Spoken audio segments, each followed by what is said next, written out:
What's happening, fam? L.A.R. movement still moving. Book is entitled Lessons from a Non-Custodial Father at Amazon, Kindle, and Create Space. A link will be in the description box below, as usual. This video is entitled Fighting You for Your Healing. Man, I happened to be up last night and saw a clip online of Ayanna Van Zant's Fix My Life. And she was talking to one of the guys on one of her shows. I think it's a upcoming show or a show that already happened. And she told the guy, "I'm not finna fight you for your healing." And I thought about that, and I said, this is partially the problem with people's relationships in fixing in adulthood issues and having these walls and insecurities. Is the fact that us as human beings, we're not relating to each other because when we have issues, we're fighting the people who are trying to help us fix them. And I've noticed that time and time again that, it seems like that's what people want. People don't want to actually fix the problem. People want to fight about keeping the problem in their life. So they'd rather fight you to fix. They'd rather fight you about it than fix it. And it's weird because I was talking to a friend of mine and we were sitting out, and she told me something to the effect of, you broke down a lot of my walls. And I was laughing because I told her, I said, listen, man, if I did, that's cool or whatever, but I'm not trying to break down your walls because it takes too much work and too much time. It's not because it's too much work per se. What it is when you hit a certain age and you notice that people have all of these walls they got put up for everybody that comes into their life, it really doesn't seem like you have real issues that you need to work on. It seems like your issue is you want people to just go above and beyond for you because you put yourself on a pedestal. And everybody has issues.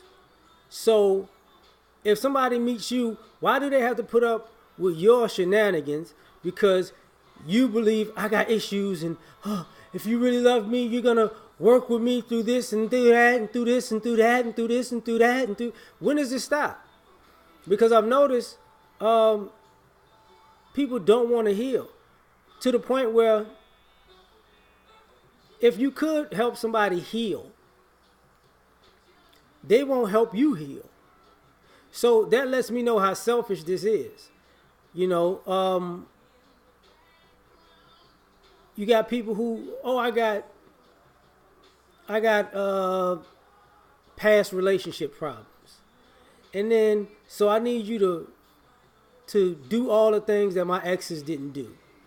And you got a million trigger words and a million things that set you off that the person who just got to know you or is getting to know you doesn't know, but you want to train them on how to walk on eggshells with you. But you don't see that as a problem if a person is just trying to get to know you or even just trying to love you and they're willing to work with you through your issues, but what you're really doing is pimping your situation so you can make it all about you all of the time. Nobody wants to be around that. They used to have those memes. I forgot the brothers, the artists, where he have the black man on one side of the wall with an axe pick, breaking down a brick wall, and a black woman on the other side of the wall putting up new bricks. And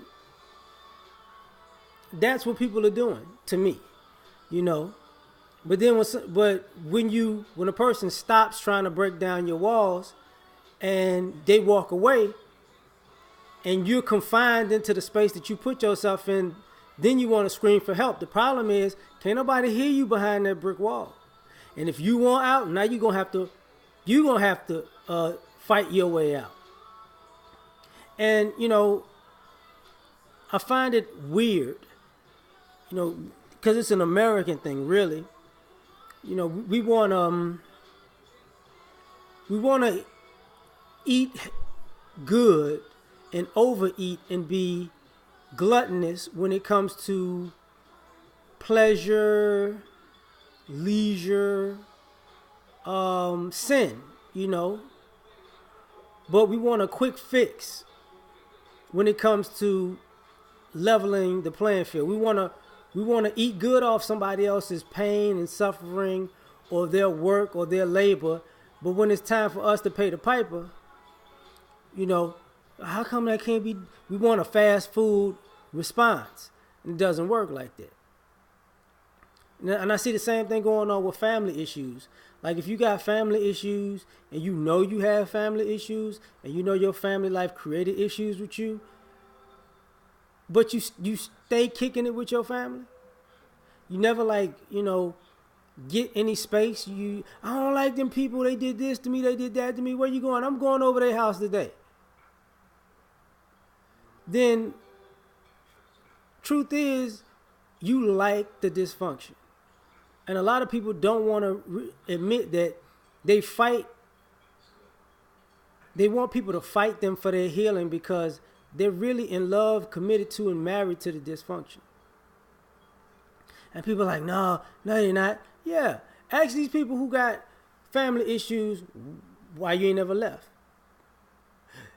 It'll be, but I love my family. But this is the same family that did all this stuff to you. Why don't you just be on your own? Obviously, they don't mean you any good. No. You ask them the same thing about their relationships. Well, why did you stay with these people? Or why do you keep going back to these people? Or why do you keep dating these type of people after you complain about these other people in your past? Oh, it wasn't that bad, they love me just because, one time, 37 times, they robbed me, hit me with a couple bricks, kicked me while I was down, but they gave me a hug when I was down there, and then, even if the person is willing to fight with you for your healing, you're ungrateful, unappreciative. You're just for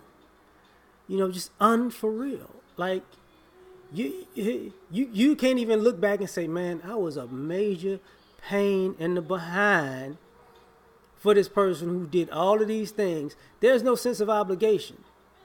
There's no sense of, maybe now they got issues for fighting with me to fix my issues. It's just, I've transferred all this drama into somebody's life, and now that I feel scot-free, what I'm going to do is I'm going to restart the drama in my life to give somebody else's life drama. And that's why, people come to the point where they're not about to fight with you about fixing your issues. If you got a drinking problem and you fighting with a person who trying to tell you to put down alcohol, obviously we see where your loyalty lies. You got a drug problem and you fighting with the person who's trying to get you off, obviously we see where your loyalty lies.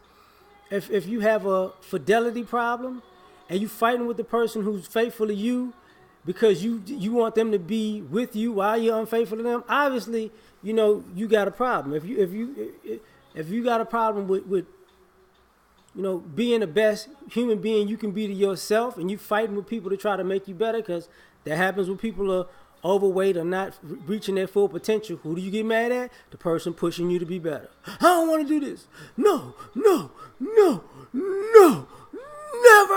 And it's like, oh, okay. And then if they drag your dumb self along the whole time and actually fix you, then I'm so proud of myself. Okay. And I think that's the culture we live in, where, you got people who probably functional, who just need a break from the dysfunctional society. Like when you're looking for the good people, I think they're just tired of fighting with people to fix their issues. They're tired of fighting to heal you. They need a break. And now you're looking for these same people to come heal you over and over again. And then you go to church every Sunday, And that's a part of Christianity that cracks me up. If you really wanted to get it together, you wouldn't have to go back every Sunday to re-up. Like, you would get it together on a thing that really touched you. And you wouldn't have to go back every week for a new thing, because you would say, okay, I need to fix everything under this principle. So if you go back to church, you should find a new principle that you need to fix things on. But no, people just go there, say, hallelujah, amen, thank you, and then go back to doing some nonsense. And God, forgive me again. How many Sundays you asked me for forgiveness? Like, this is your 276th in a row. Like, you were like the Cal Ripken of needing forgiveness. Like, you were Iron Man of coming back here needing forgiveness. Just crazy. But, that's just my thoughts. We out.